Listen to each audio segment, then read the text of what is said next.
If you are watching this, you are likely looking at the numbers on a gas station sign and feeling a genuine sense of financial dread.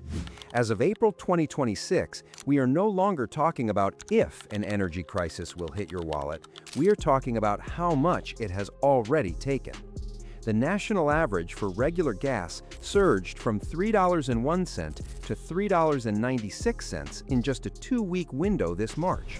And in places like Colorado, we are seeing prices climb toward $4.50, with $5 per gallon appearing as a very real possibility in Denver if this blockade continues.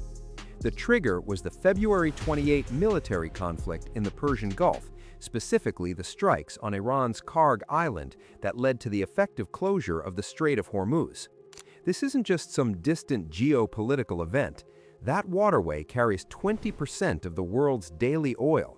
When vessel transits drop from 130 per day to fewer than 6, the impact is immediate. Brent crude is already hitting intraday highs of $112 per barrel, nearing the all-time 2008 record. For the average American driver, the EIA estimates this adds at least $235 in fuel costs over the next year alone.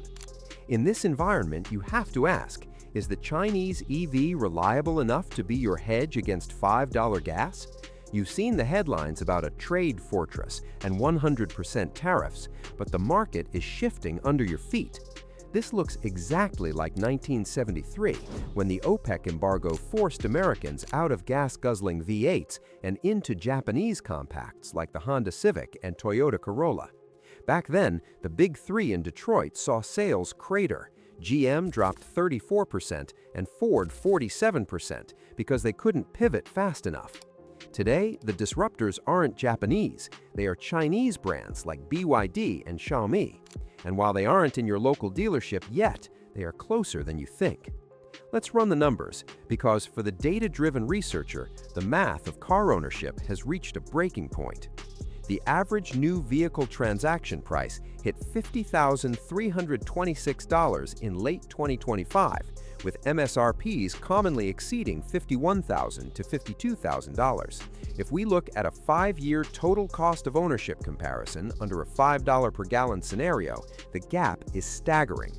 A standard new U.S. gas crossover will cost you roughly $42,000 to $45,000 upfront after destination and fees. Over 5 years, assuming 15,000 miles per year, you're looking at $10,800 in fuel, $4,000 in maintenance, and $15,000 in depreciation. Total 5-year cost, around $78,000. Now look at the forbidden alternative, a Chinese EV like the BYD Seagull. In China, it's a $9,700 car.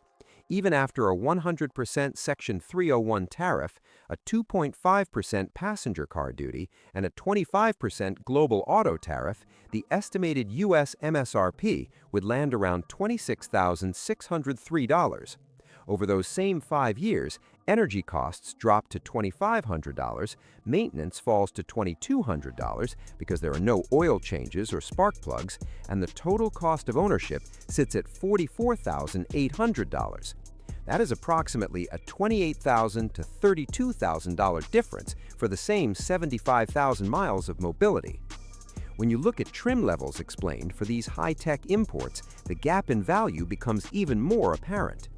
Take the 2026 Xiaomi SU7 refresh, which is currently the benchmark for this technology.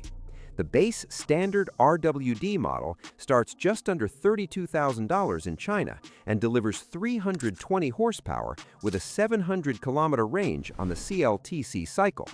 If you step up to the Max AWD trim, you're getting a massive 690 horsepower and an 897-volt architecture that enables megawatt flash charging. Compare that to its primary U.S. competitor, the Tesla Model 3. The SU7 offers a drag coefficient of 0.195 and standard LiDAR for advanced driver assistance, features that usually require a massive premium in the North American market. While the advertised specs for the Max trim are incredible, the entry-level reality of the 752-volt architecture in the standard SU7 still undercuts Western rivals on both price and charging speed. So why can't you buy one? The US government has built a regulatory wall. The One Big Beautiful Bill Act, OBBA, signed on July 4, 2025, effectively ended the federal EV tax credits we used to rely on. The Section 30D and 25E credits for new and used EVs were terminated as of September 30, 2025. Furthermore, the OBBA introduced the Material Assistance Cost Ratio, or MACR, test. For a vehicle to qualify for any remaining manufacturing credits, it must meet strict Foreign Entity of Concern rules.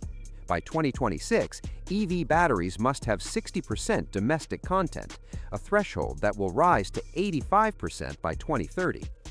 But here is where it gets interesting for the skeptic. There are back doors opening in Canada and Mexico. Canada just negotiated a deal with Beijing to reduce tariffs on a specific quota of 49,000 Chinese EVs to a mere 6.1%, provided half of them are priced under $35,000 Canadian. Meanwhile, in Mexico, brands like BYD and Geely are bidding for idled manufacturing plants to meet USMCA rules of origin.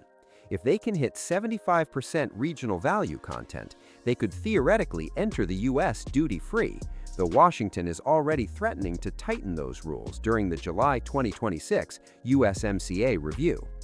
Even legacy brands like Ford and GM are quietly pivoting because they recognize the insurmountable economic advantage of Chinese battery tech.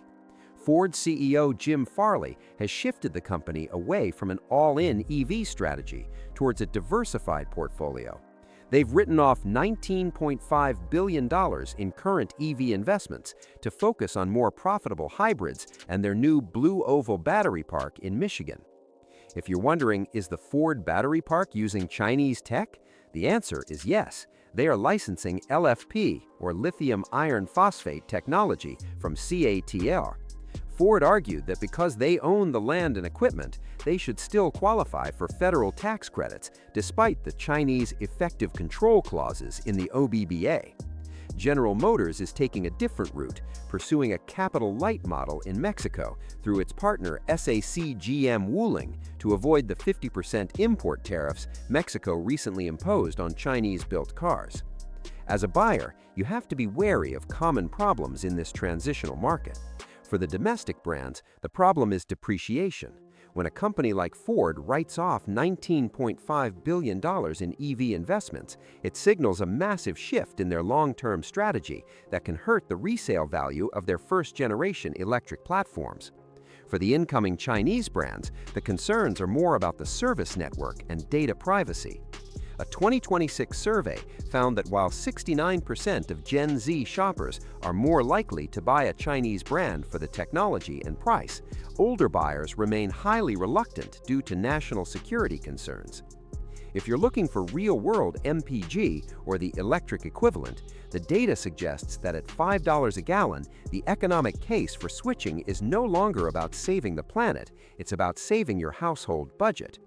In Europe, the average monthly cost to operate a gas vehicle has risen to €140, while an EV sits at just €65. So, what is the cost of ownership verdict for the 2026 market? If you're terrified of depreciation, buying a high-displacement gas SUV right now is a massive gamble. The Strait of Hormuz crisis isn't going to resolve overnight. The EIA estimates it will take several months to restore shipping volumes even after a diplomatic resolution, meaning high gas prices will have a premium for the foreseeable future. We are at a crossroads. Just as the 1973 fuel shock permanently altered the market share of the Big Three, the 2026 crisis is functioning as an accelerant for Chinese tech. Whether it comes through a Canadian backdoor, a Mexican factory, or a Ford-licensed battery, Chinese new energy vehicle technology is already arriving in the American supply chain. For the American middle class, the search for affordable mobility is leading to a new paradigm.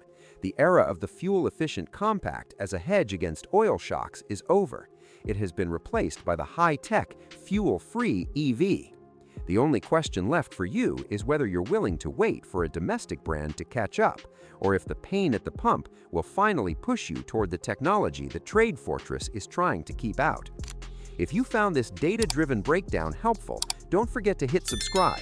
The 2026 USMCA review this July will decide the legal future of these cars, but your wallet might decide the economic reality long before then.